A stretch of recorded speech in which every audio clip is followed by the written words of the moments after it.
জামাতের উপর খুব বড় আকারের অর্থনৈতিক সুনামি, রাজনৈতিক সুনামি অনেকটা অনিবার্য। এই দলটি যারা করে এর মধ্যে 99.99% লোকই on good faith and good trust. তারা বিশ্বাস করেন যে জামাত করলে জান্নাতে যাওয়া যায়। তারা বিশ্বাস করেন জামাত যারা করে ভালো মানুষ। তারা বিশ্বাস করেন যে জামাত যদি করা হয় তাহলে কোনো না কোনো দিন দেশে খেলাফত প্রতিষ্ঠিত হবে। দেশে সেই যে খেলাফতের যুগে গল্পের মতো যে শাসন ব্যবস্থা ছিল এরকম শাসন ব্যবস্থা প্রতিষ্ঠিত হবে এবং এই কাজ করার মাধ্যমে তারা সদগায়ে জারিয়া লাভ করতে পারবে। এজন্য জামাতের যারা সদস্য রয়েছেন সারা বাংলাদেশে তারা নিয়মিত চাঁদা ইচ্ছায় দেন, স্বেচ্ছায় দেন।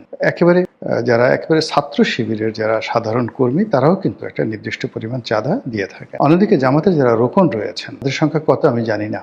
এই রোকনরা তাদের যে বাৎসরিক আয় সেই বাৎসরিক আয়ের একটা বিরাট অংশ স্বেচ্ছায়, কখনো 5%, কখনো 10%, এমনকি 20% শোনা কথা আমি জানি না, তারা জামাতের ফান্ডে জমা দেন এবং এদের সংখ্যা যদি 2 কোটি হয় তাহলে কি পরিমাণ হয় এবং এই কাজগুলো তারা খুব সততার সঙ্গে করেন। তো জামাতের যে ফান্ড, তারা যে নর্মাল চাঁদা নেন, রোকনদের আয়ের একটা ইনকাম রয়েছে, সেই ইনকাম নেন। এই ফান্ডের বাইরে তারা অনেকগুলো ব্যবসা প্রতিষ্ঠান পরিচালনা করেন সমবায়ের ভিত্তিতে, তারপর প্রাতিষ্ঠানিকভাবে, এবং অনেকগুলো প্রতিষ্ঠান যেমন ইসলামী ব্যাংকের মতো প্রতিষ্ঠান, তারপর ইসলামী ব্যাংক, হাসপাতাল, ইবনে সিনার মতো প্রতিষ্ঠান, এগুলো রীতিমতো যাকে বলে একটা ট্রাস্টের মতো অবস্থা তৈরি হয়ে গেছে এবং এখান থেকে বিভিন্নভাবে বিভিন্ন ওসিলাতে জামাতের যে ফান্ডিংটা হয় সেই ফান্ডের পরিমাণ কত আমরা জানি। তবে একথা সত্য যে জামাতের জেলা পর্যায়ে, উপজেলা পর্যায়ের যে নেতৃত্ব রয়েছে তারা নিয়মিত জামাত থেকে মাসোহারা পান এবং এটা যেন তেন মাসোহারা নয়। একজন মানুষ যেন সমাজে সম্মান সহকারে, মর্যাদা সহকারে ভালোভাবে বসবাস করতে পারেন, এজন্য জামাত থেকে তাদেরকে টাকা দেয়। ফলে তারা নির্ভর হয়ে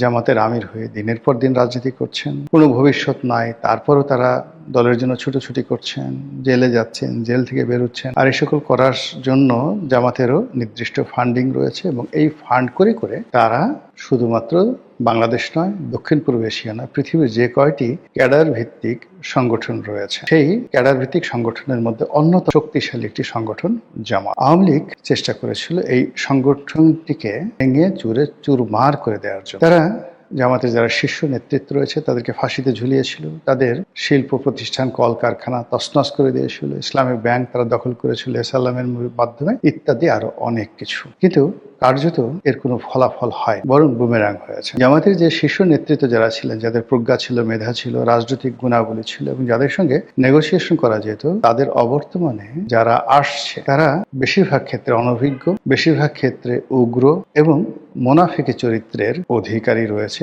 অনেকে। আর এদের যে ব্যক্তিগত সততা, এটা আগের জমানার জামাতি নেতাদের মতো নয়। ফলে জামাত ইটসেলফ এখন নিজেদের জন্য একটা সমস্যা, রাষ্ট্রের জন্য সমস্যা এবং সকলের জন্য সমস্যা। এবং গত 17 মাসে আমরা তাদের যে কর্মকাণ্ড দেখেছি, গত 17 মাসে তাদের যে দাপট দেখেছি, গত 17 মাসে তারা যে কাজগুলো করতে চেয়েছে সেই কাজগুলো যেভাবে তারা করার চেষ্টা করেছে, এখন সবকিছু তাদের জন্য বুমেরাং হয়েছে। তারা মনে করেছিল যে এভাবে অনন্তকাল তারা যাবে, তারা মনে করেছিল তারাই রাষ্ট্র ক্ষমতায় আসবে, তারা মনে করেছিল যে তাদের অনুমতি ছাড়া, তাদের সাহায্য ছাড়া, তাদের সহানুভূতি ছাড়া এই বাংলাদেশে অন্য কেউ রাজনীতি করতে পারবে। ফলে তাদের মধ্যে অনেকটা বাদশা হারুন আর রশিদ, খলিফা আল মনসুর, খলিফা হাদি, কিংবা আব্বাসী খেলাফতের প্রতিষ্ঠাতা আবুল আব্বাস আস-সাফা, কিংবা উমাইয়াদের সেই বিখ্যাত খলিফা আল ওয়ালিদ, হাজ্জাজ বিন ইউসুফ, এরকম একটা ভাবসাব তাদের মধ্যে চলে এসেছিল। এই সময়টিতে তারা বন্ধুকে বন্ধু মনে করেনি, শত্রুকে শত্রু